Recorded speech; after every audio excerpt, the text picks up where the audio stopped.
Welcome to the Explainer. So, what if the very same technology that fragments our attention could actually be the key to piecing our spiritual lives back together? Today, we're diving into the wild and fascinating synthesis of artificial intelligence and divine consciousness. Okay, let's just get right into it because this is a question that I think hits home for so many of us. We're living in this age of the infinite scroll, of constant notifications, and in the middle of all that noise, how in the world are you supposed to find that quiet, centered space for your soul? Well, all that digital noise creates this thing you could call a compartmentalized lifestyle. You know the feeling, right? You've got your work you, your family you, and your spiritual you, and they barely even talk to each other. In the Islamic tradition, there's a powerful word for this state, Ghaflah. It means heedlessness, a kind of spiritual amnesia where we forget our deeper purpose. So here's our game plan for this explainer. We're going to start with this modern challenge, then look at an ancient framework for faith. After that, we'll explore the rise of faith tech, see how AI can act as a digital mirror, lay out a blueprint for digital spirituality, and finally, we'll look at the future of consciousness itself. So let's just double-click on this challenge for a second. It's not just about being busy. It's about that feeling of being fragmented, of being spiritually pulled in a dozen different directions. The real question is, how do you cultivate a single, whole, consistent self when the world wants you to be a different person every hour of the day? Now, what's so incredible is that this very modern feeling problem, well, there's an ancient solution for it. The Islamic spiritual tradition gives us this really robust framework, and it's built on three core concepts that are just as relevant today as they were centuries ago. First up, there's Imaan, or faith. And this isn't just about passively believing something in your head. No, it's way more active than that. Think of it as a three-part harmony: what you truly feel in your heart, what you say with your words, and, crucially, what you do with your actions. It's about getting all three of those things singing the same tune. Next, we have Taqwa. This is often translated as God consciousness, but you can think of it as a constant, gentle awareness.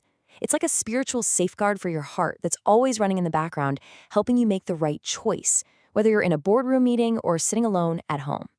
It is the perfect antidote to that compartmentalized light.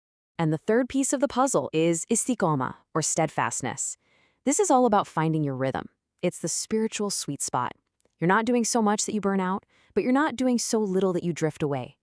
It's about consistency, because the most beloved actions are the ones we can stick with, even if they're small.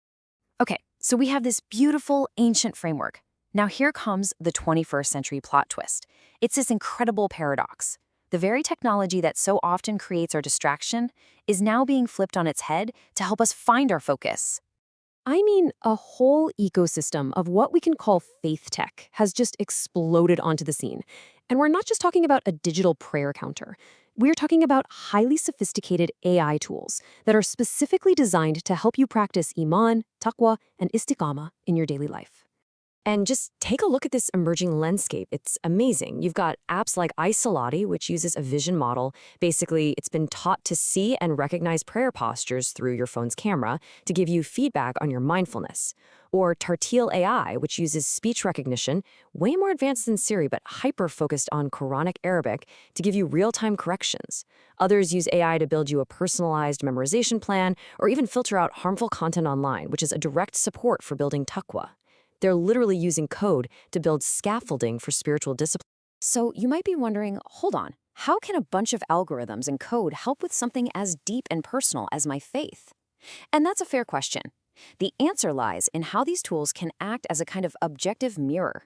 There's this profound maxim in Islamic thought that says, whoever knows himself knows his Lord. The journey to the divine always starts with the journey inward, with knowing your own patterns, your own strengths, and, your own blind spots. And this is where AI introduces a totally new capability.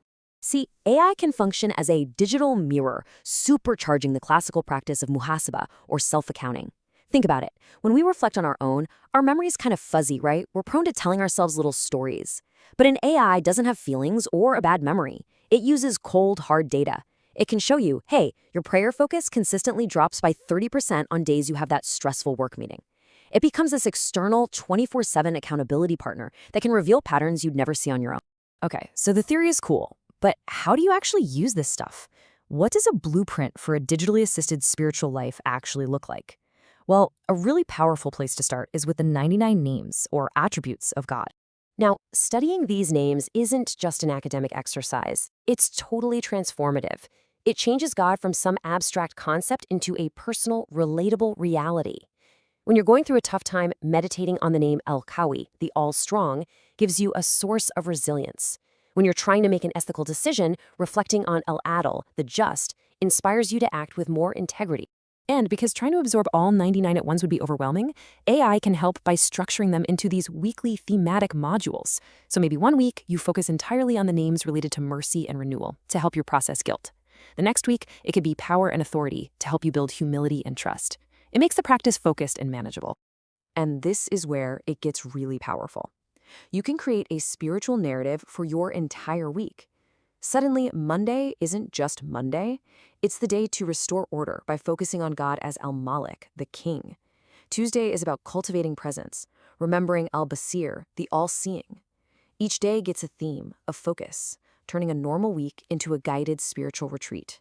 And here's the real game changer. This allows us to do something you could call prompt engineering for the soul.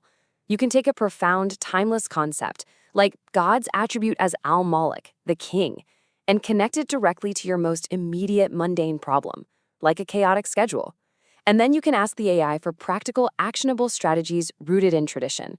It bridges the gap between the sacred and the everyday.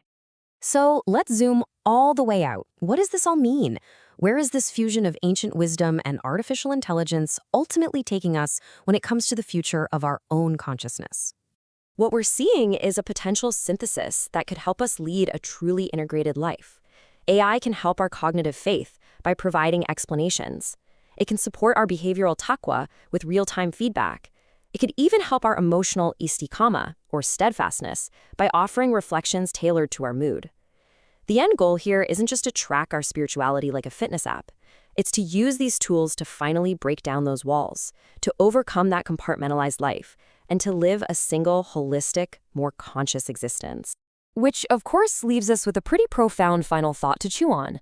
As these technologies become more and more woven into the fabric of our inner lives, acting as our spiritual companions, it forces us to ask a fundamental question. In this new world, where exactly does the AI end, and where does the soul begin?